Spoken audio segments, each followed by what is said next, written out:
எல்லாருக்கும் வணக்கம். இங்கே வந்து நான் சம்பத் சார் கூட இருக்கேன். ஸோ இன்றைக்கி வந்து ஒரு செக்ஷன் வந்து சம்பத் சார் எடுத்தார். அந்த செக்ஷன் பற்றி ஒரு சின்ன ப்ரீஃபிங் வந்து அவர் கொடுப்பாரு. வணக்கம் சார். வணக்கம். ரொம்ப எக்ஸலண்ட்டாக இருந்தது அந்த செக்ஷனு.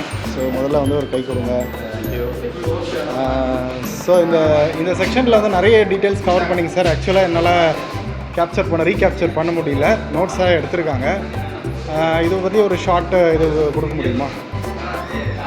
நான் எடுத்தது மெயினான விஷயம் வந்து 5 பவர்ஸ், அதாவது ஒரு மெயின் பலம், டான்ஸோட பலம், நாலேஜோட பலம், சப்மிஷன், அதாவது அர்ப்பணிப்பு எப்படி இருக்கணும் டான்ஸில் அப்படிங்கிற மாதிரி விஷயங்கள், லேசர் ஃபோக்கஸ்னால் என்ன, டான்ஸில் முழுமையாக கவனம் செலுத்தினா என்ன நடக்கும் அப்படிங்கிற மாதிரி விஷயங்கள் தான் நான் ஷேர் பண்ணுறேன். அது வந்து யூஸ்ஃபுல்லாக இருக்கும்னு நினைக்கிறேன். நான் எதிர்பார்க்குறது என்னென்னா, இன்னும் விவசாயத்துலேருந்து நிறைய நபர்கள் வருவோம், இன்னும் நிறைய பேர் இந்த mind system thank you sir. Thank you. எப்படி இருக்கு? 2 ரவுண்டு முடிஞ்சிருக்க, எப்படி இருக்கு? 3 ரவுண்டு கொஞ்சம் கிழக்கமாக தான் இருக்கா? நல்லா ஏறி இருக்கா, ஏறலையா? ஏறி இருக்கு. நான் தெரியறேண்ணா. ஓகே. அப்போ ரொம்ப ஏறலை, லைட்டாக தான் ஏறி இருக்கு. ரைட். ஓகே. இப்போ 3வது சாப்டர் லைட்டை போடணுமா, ஆஃப் பண்ணணுமா? அதானே. ஓகே.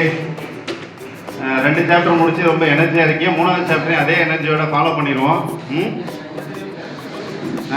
ஏதோ கருப்பாக ஒரு உருவம் நிற்கிது, அது போதும். வாய்ஸ் கேட்குது இல்லை, வாய்ஸ் வச்சு மேனேஜ் பண்ணிக்கலாம்.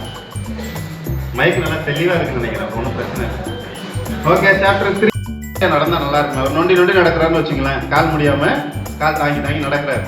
அவரை நல்லபடியாக நடக்க வச்சா நல்லா இருக்குமே நீங்கள் நினச்சிங்கன்னா அங்கே உங்கள் பிஸ்னஸ் ஸ்டார்ட் ஆகிடும். உண்மை தானே?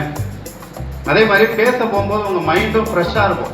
ஹெல்ப் பண்ண போகிறோம் அப்படிங்கிறப்ப உங்கள் மைண்டும் நல்லா இருக்கும், பேச்சும் நல்லா வரும். இவரை வச்சு 100 பிவி பண்ணிடணும் அப்படின்னு நினச்சிங்கன்னா தான் பேச்சு வராது இல்லையா? சில பேர் சொல்லுவாங்கல்ல, புதுசாக வந்த நம்பர்லாம் நிறைய பேர் சொல்கிற வார்த்தை, சார் நான் போய் பேச போனால் தயக்கமாக இருக்குது சார், பேச வரமாட்டேங்குது.